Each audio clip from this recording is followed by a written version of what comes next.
Andy Warhol, the name alone evokes images of Campbell's soup cans and Marilyn Monroe's enigmatic smile, transformed modern art.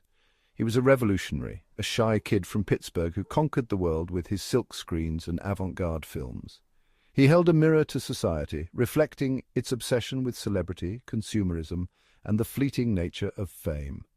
Warhol was more than just an artist, he was a cultural phenomenon, a movement unto himself. But behind the cool detachment, the silver wigs, and the enigmatic persona, Andy Warhol was a man of complexities and vulnerabilities. He was a devout Catholic, haunted by his childhood illnesses and a deep fear of hospitals, and it was this fear that ultimately contributed to his untimely demise.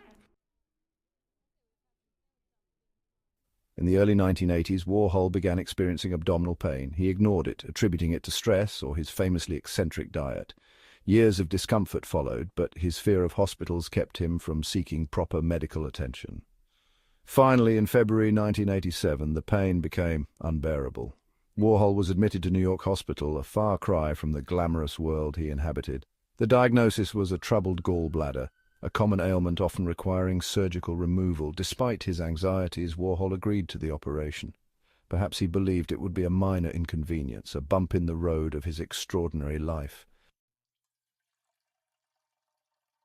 The surgery itself seemed successful. Warhol's gallbladder was removed, and he was expected to make a full recovery. However, in the hours that followed, warning signs emerged. Warhol experienced difficulty urinating, a possible complication of the surgery. His complaints, however, were met with indifference by the nursing staff. His condition deteriorated throughout the night. His breathing became shallow, his pulse weak.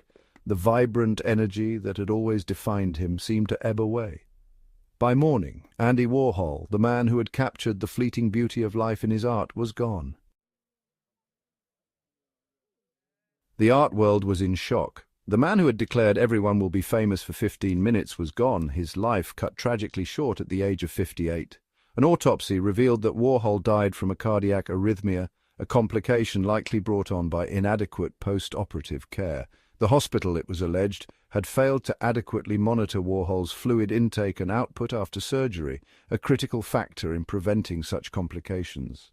The Warhol family filed a malpractice lawsuit against New York Hospital. The suit was settled out of court, the details shrouded in confidentiality agreements. But the questions lingered. Could Warhol's death have been prevented with more attentive care? Did his fame, his eccentricity, somehow contribute to his neglect? Warhol's death cast a long shadow over the art world, a stark reminder of life's fragility. It also sparked a debate about the responsibility